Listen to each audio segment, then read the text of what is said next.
Hello everyone, welcome to my channel. Students, आज के इस क्लास में मैं आपके लिए एक्टिव पैसिव वॉइस के कुछ क्वेश्चंस लेकर आया हूं, जिन्हें CGL और CHSL conducted by the SSC परीक्षाओं में पूछा जाता है। आइए टॉपिक शुरू करने के पहले इस वीडियो को लाइक कर लें, मेरे चैनल को सब्सक्राइब कर लें और साथ साथ बेल आइकन को प्रेस कर लें ताकि आपको लेटेस्ट नोटिफिकेशंस मिलते रहें। टॉपिक शुरू करते हैं। The sentence given in the active voice is, some people believe that discipline means blind submission to authority। आप देखें, इस एक्टिव सेंटेंस में दो क्लाउजेज हैं। एक है आपका some people believe और दूसरा है that discipline means blind submission to authority. इसका मतलब सबसे पहले आपका एक रिपोर्ट करने वाला क्लाउज है, जिसे हम रिपोर्टिंग क्लाउज कहेंगे, और दूसरा जुड़ा हुआ है that discipline means blind submission to authority. वो रिपोर्टेड स्पीच है, reporting clause and reported speech. इसका अर्थ हुआ कि ये आपका एक्टिव सेंटेंस इनडायरेक्ट स्पीच है, इन इसको पैसिव करना है। इनडायरेक्ट स्पीच में जो रिपोर्टिंग क्लाउज का सब्जेक्ट है वो सम पीपल, कुछ लोग, यानी इनडेफिनिट पर्सन्स हैं। तो याद रखिए, जब भी रिपोर्टिंग क्लाउज का सब्जेक्ट यानी subject to the reporting verb indefinite person हो तो पैसिव हमेशा डमी प्रोनाउन इट से शुरू करते हैं, फिर रिपोर्टिंग वर्ब को पैसिव कर देते हैं और रिपोर्टेड स्पीच में कोई परिवर्तन नहीं लाते हैं। इसका मतलब आपके 4 ऑप्शंस ABCD में से वह ऑप्शन सही होगा या वे ऑप्शंस पर हम कंसीडर करेंगे जिनकी शुरुआत इट से हुई है। बिलीव क्रिया प्रेजेंट इंडेफिनिट है तो इट के बाद इज बिलीव्ड पैसिव हो जाएगा, यानी हमारा उद्देश्य होगा ये जांचना, ये एग्जामिन करना कि किस ऑप्शन में इट इज बिलीव्ड दैट है। प्लस पीपल यहां यदि केवल पीपल होता तो बाई पीपल देने की आवश्यकता नहीं होती, क्योंकि यहां सम पीपल है, एक मात्रा दिया हुआ, एक संख्या इंडेफिनिट है, तो बिलीव्ड के बाद, इट इज बिलीव्ड के बाद बाई सम पीपल भी होना चाहिए। आइए देखते हैं। Number A, it has been, ये तो टेंस सही नहीं आया क्योंकि एक्टिव आपका प्रेजेंट इंडेफिनिट है और प्रेजेंट इंडेफिनिट का पैसिव यानी मेन वर्ब 1 और मेन वर्ब 5 का पैसिव इज एम आर, यहाँ इज की जरूरत है, प्लस मेन वर्ब 3 हमें चाहिए। तो हैज बीन बिलीव्ड ने इस ऑप्शन को एलिमिनेट कर दिया। इट इज अ बिलीफ, यहां ये नाउन आ रहा है जबकि हमें चाहिए main verb number 3 believed. This is also eliminated. It is believed by some people, बिल्कुल सही यहां तक आया।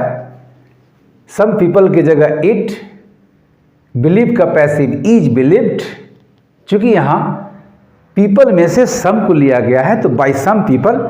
It is believed by some people that discipline means blind submission to authority। कहीं कोई रुकावट नहीं है, इसे आप मार्क कर लो, यही आपका सही ऑप्शन है।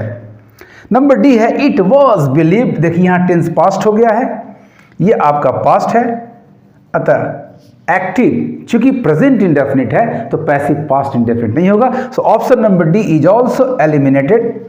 So some people believe that discipline means blind submission to authority का सही पैसिव हुआ number C. It is believed by some people that discipline means blind submission to authority। Let's come to the next sentence।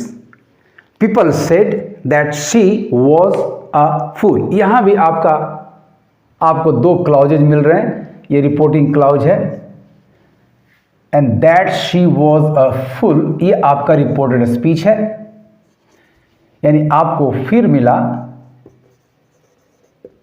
Indirect speech.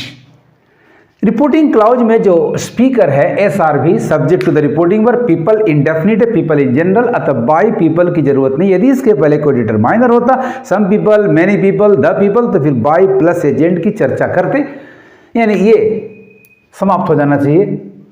इसकी जगह पर dummy pronoun it का प्रयोग होना चाहिए। आपका सेड ये मेन वर्ब नंबर 2 है, इसका मतलब ये पास्ट इंडेफिनिट है, तो पैसिव में हम लाएंगे इट के अनुसार वॉज, और शेड मेन वर्ब 3 भी होता है, यानी वॉज प्लस मेन वर्ब 3 की जरूरत होगी। यानी आपका पैसिव शुरुआत होना चाहिए इट वॉज सेड, और दैट शी वॉज ए फूल में कोई चेंज हम नहीं लाएंगे। देखते हैं किस ऑप्शन में है, तो let us examine the options. Number A में इट इज सेड, ये इज रोक दे रहा है क्योंकि यहां पास्ट है और ये प्रेजेंट इंडेफिनिट का पैसिव है। Option number A is eliminated. It was said, यहां ये करेक्ट है, लेकिन बाय पीपल की चर्चा यहां नहीं होनी चाहिए, अतः ये भी आपका ऑप्शन एलिमिनेटेड हो गया। Number C, that she was a fool, चूंकि आपका speaker subject to the reporting verb indefinite है, अतः रिपोर्टेड स्पीच से हमारी शुरुआत नहीं होगी, so this is eliminated. Number D, it was said, देखिए बाय पीपल की चर्चा यहां नहीं है। It was said that she was a fool, this is the right option, option number D. The correct passive of the sentence people said that she was a fool is it was said that she was a fool. The next sentence is Ram said that she had done her work. Ram said आपका reporting clause, that she had done her work आपका reported speech, यानी यहां भी आपको indirect speech मिला। Reporting clause में जो speaker है, यह स्पीकर एक डेफिनिट पर्सन है,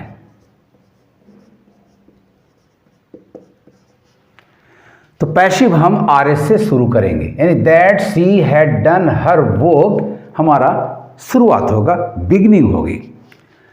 आइए ऑप्शंस को एग्जामिन करते हैं। तो नंबर ए इट, ये एलिमिनेटेड हो गया क्योंकि हमारी शुरुआत RS के कंजंक्शन दैट से होनी चाहिए।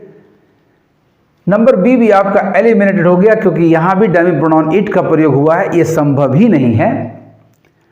नंबर सी और नंबर डी आपका दैट क्लाउज से शुरुआत हुआ है। अब इन दोनों को एग्जामिन करें, तो that she had done her work, yes आपका पास्ट परफेक्ट है क्योंकि रिपोर्टिंग वर्ब सेड आपका पास्ट है। That she had done her work, said आपका main verb too past indefinite है, तो इसका पैसिव होगा वॉज सेड, चूंकि ये एक क्लाउज है, एक clause third person singular verb was लेगा।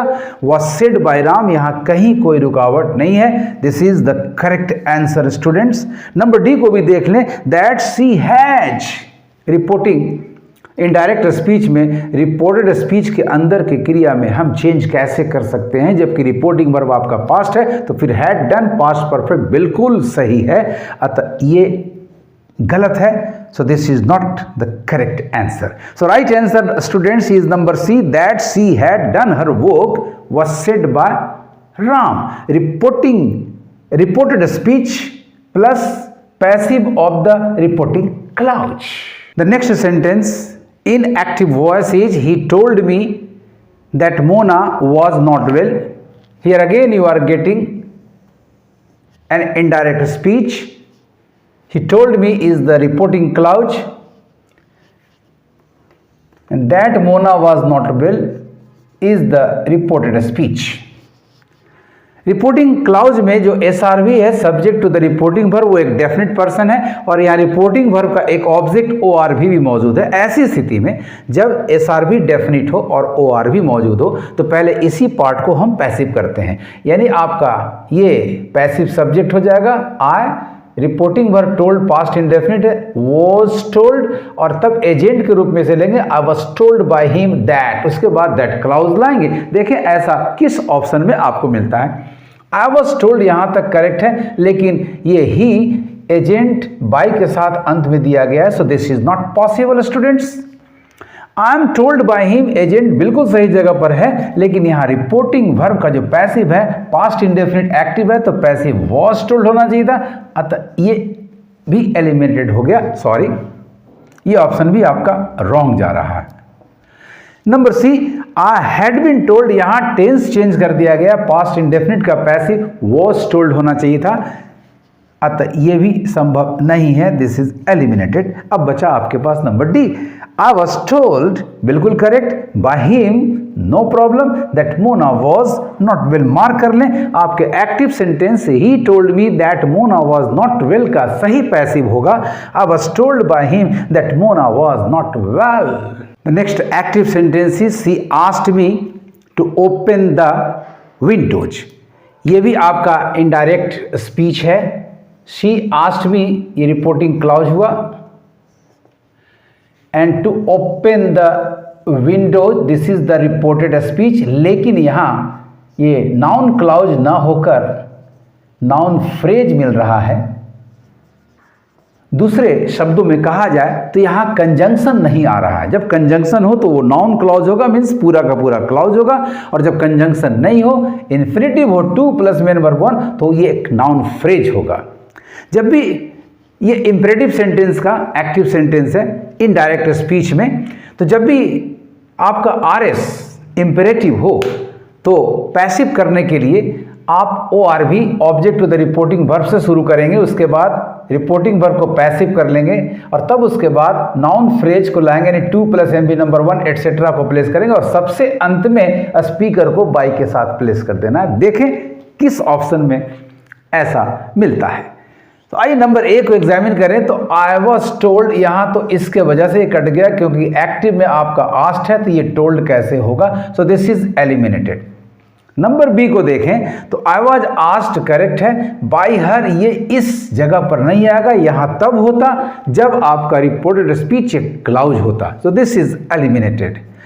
आई had been asked to open the windows by her, ठीक है, आपका स्पीकर लास्ट में है, यहां तक यहां करेक्ट है, बट यहां टेंस में परिवर्तन किया गया है, ये पास्ट इंडेफिनिट है, ये पास्ट परफेक्ट का पैसिव स्ट्रक्चर है, सो यहां वाज होना चाहिए था, तो this is eliminated, not possible. अब बचा आपके पास number D, I was asked, yes I was asked to open the windows by her, कहीं कोई रुकावट नहीं है, this is the correct option students.